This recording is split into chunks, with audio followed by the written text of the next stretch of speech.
Details చూద్దాం. కరీంనగర్ లో ఉదయం నుంచి భారీ వర్షం కురుస్తోంది.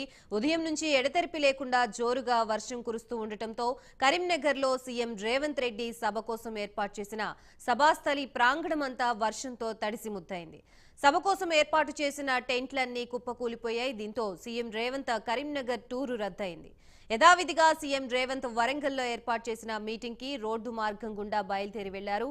కాసేపటి క్రితమే హైదరాబాద్ నుంచి కారులో సీఎం రేవంత్ వరంగల్ కి బయలుదేరారు.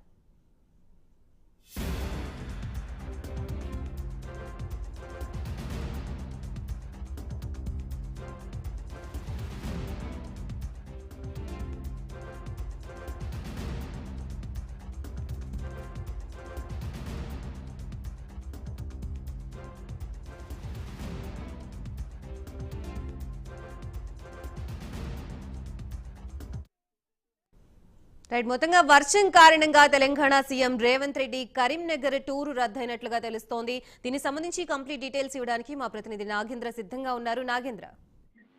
Thank you Gayatri.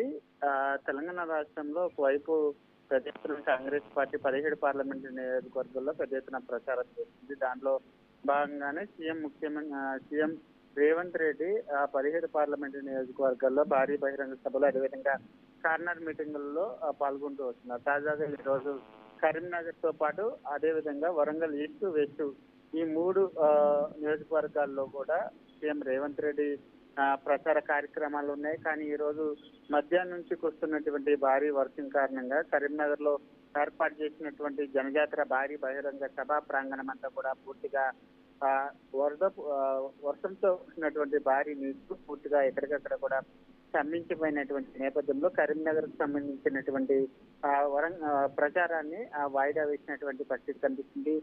భారీ వర్షం కురుస్తున్నప్పటికీ ముఖ్యమంత్రి రేవంత్ రెడ్డి హైదరాబాద్ నుండి వరంగల్ కి రోడ్డు మార్గాన వెళ్ళినటువంటి నేపథ్యంలో వరంగల్ ఈస్ట్ తో పాటు వెస్ట్ ఈ 2 నియోజకవర్గాల్లో ఏర్పాటు చేసినటువంటి రోడ్ షోలతో పాటు అదేవిధంగా కార్నర్ మీటింగ్ లో కూడా ముఖ్యమంత్రి రేవంత్ రెడ్డి పాల్గొనబోతున్నారు. పాల్గొని తమ ప్రచారాన్ని మరింత వేగవంతంగా ముందుకు తీసుకెళ్లబోతున్నారు. ఎందుకంటే మరొక 4 రోజులు మాత్రమే ఎన్నికల ప్రచారానికి సమయం ఉన్నటువంటి నేపథ్యంలో భారీ వర్షాన్ని సైతం లెక్క చేయకుండా వరంగల్ ఈస్ట్ వెస్ట్ లో ప్రచారం చేసేందుకు రేవంత్ రెడ్డి వెళ్ళినటువంటి పరిస్థితి అయితే కనిపిస్తుందని చెప్పాలి.